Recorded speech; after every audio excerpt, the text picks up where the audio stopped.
Olá pessoal, tudo bem? Vamos lá dar seguimento à nossa aula. Fechamos a última aula abordando a aula 9, abordando a questão do furto da coisa comum, ou seja, abordamos na aula anterior a parte relacionada ao furto.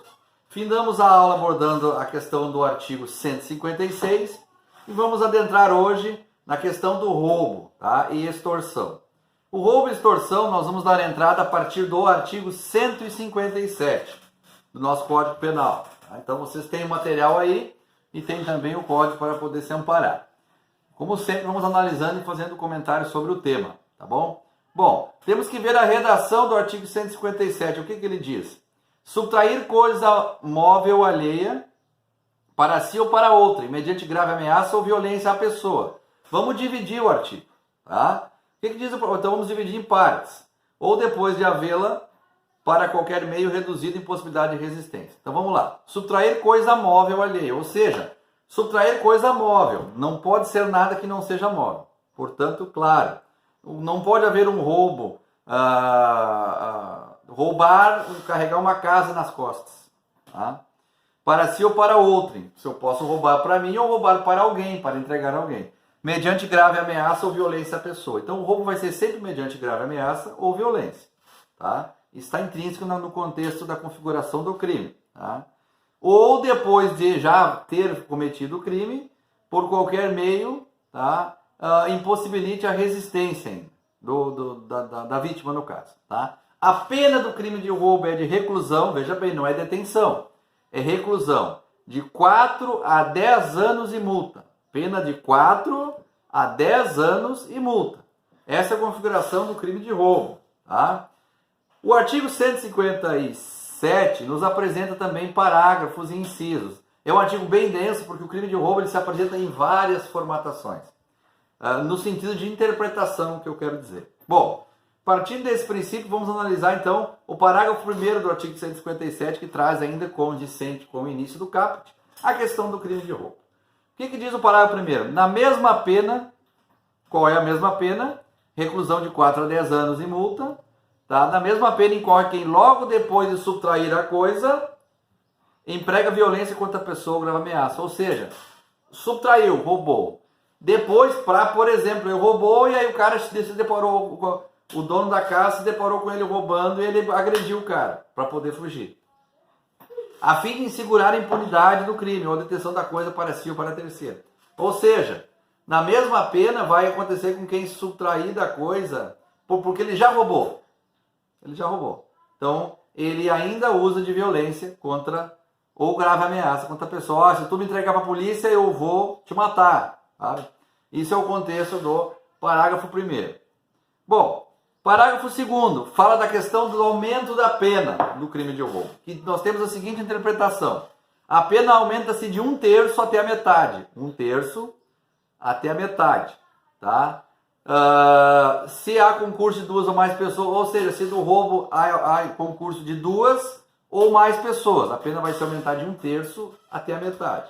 Outra opção, se a vítima está em serviço de transporte de valores e o agente conhece a tal circunstância, ou seja, se o roubo for cometido por alguém que por exemplo, trabalha em carro forte, alguém que trabalha na função de transporte de valores e tem conhecimento da rota, itinerário, horários que abre cofre, fecha cofre. Então, qualquer dessas situações vai configurar numa facilidade para ele. Portanto, vai ter a pena aumentada de 1/3 até a metade. Inciso 4º. Se a subtração for de veículo automotor que venha a ser transportado para outro estado ou para o exterior. O roubo de carros que são levados para outro estado. Tá? Ou para o carro em Porto Alegre levar para o Ceará, ou vice-versa, levar para o Paraguai. Nesse caso, a pena também vai ser aumentada de 1/3 até a metade. Ainda tem os incisos 5, 6 e 7. O inciso 5 diz o seguinte: se o agente mantém a vítima em seu poder, restringindo a sua liberdade. Se ele, durante o roubo, mantém a vítima em seu poder, restringindo a liberdade, para que consiga concluir o crime. Também configura aumento de pena. Inciso 6º. Se a subtração for de substâncias explosivas ou de acessórios que, conjunto ou isoladamente, possibilita sua facilitação, montagem ou emprego. Por exemplo, roubo de explosivos, dinamites, etc. Configura nessa situação do inciso 6º do artigo 157. Inciso 7º. Se a violência ou grave ameaça é exercida com o emprego de arma branca.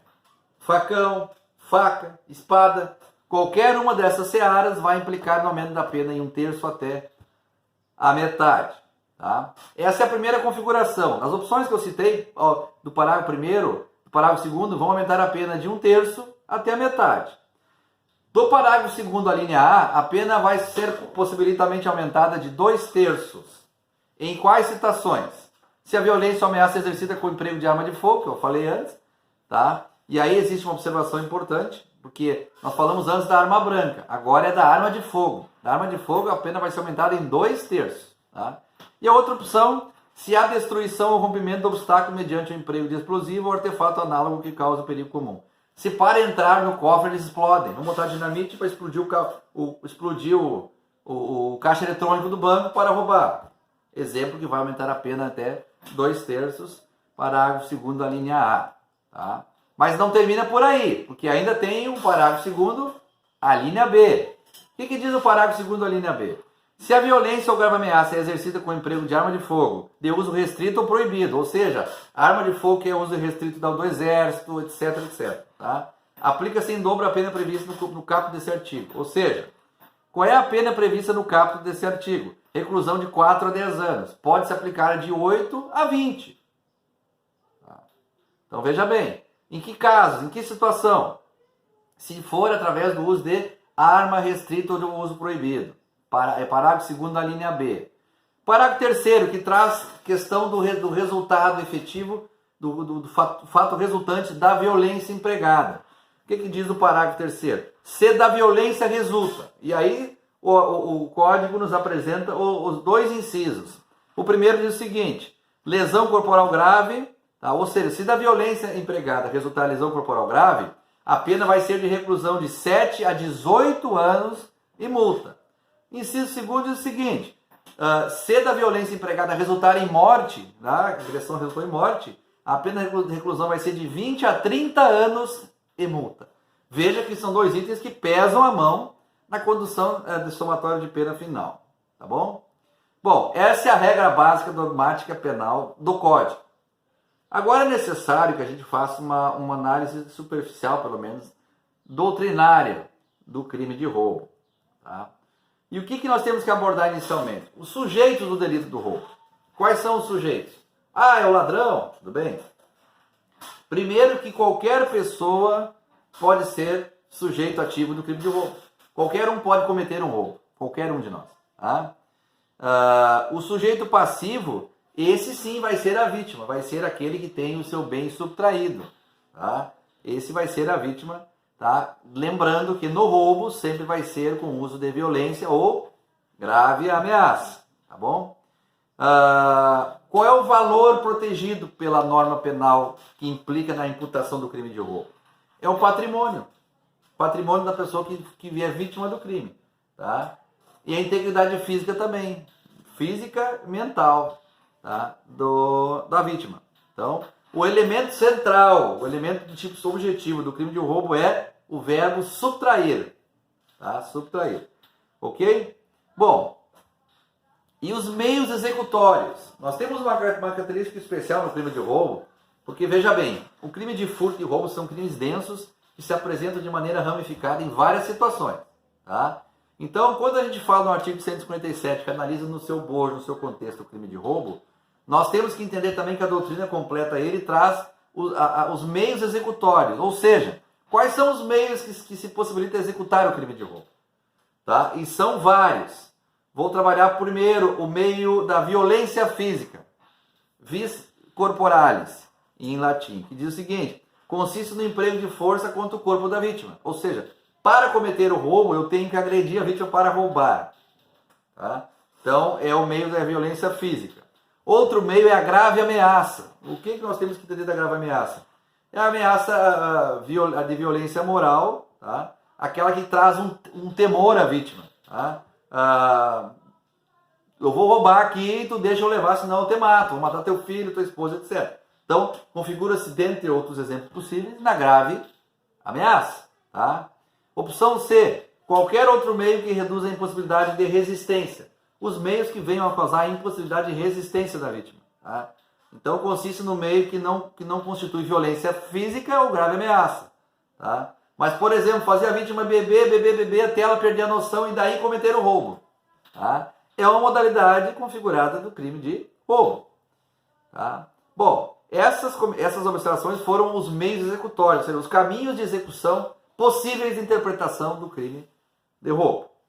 Agora nós temos também que nos deparar com a questão efetiva das espécies de roubo. O roubo se divide em duas espécies, próprio e impróprio. Tá? Então, partindo do princípio do roubo próprio, o que seria o roubo próprio? O que nós temos que entender quando se fala em roubo próprio? Tá? No roubo próprio, a violência ou grave ameaça são praticados contra a pessoa para a subtração da coisa. Então, no roubo próprio é aquele que eu uso a violência ou grave ameaça para subtrair a coisa. No roubo impróprio, tá? É quando o sujeito, logo após subtrair a coisa, emprega violência ou grave ameaça. Ou seja, eu já roubei no impróprio, mas ainda assim agora eu vou agredir. Ou seja, eu já tinha roubado, eu podia, tchau, benção. Não, roubei, eu ainda vou agredir a pessoa. Então, aí eu roubo impróprio. Ok? Recapitulando, o próprio é quando se comete o crime, o roubo através de violência ou grave ameaça contra a pessoa para roubar, subtrair. E no impróprio é quando eu já subtraí, mas eu posteriormente a esse fato eu vou lá e cometo a violência grave, a violência ou a grave ameaça contra a vítima. Tá bom? Conseguiremos no assunto no próximo bloco.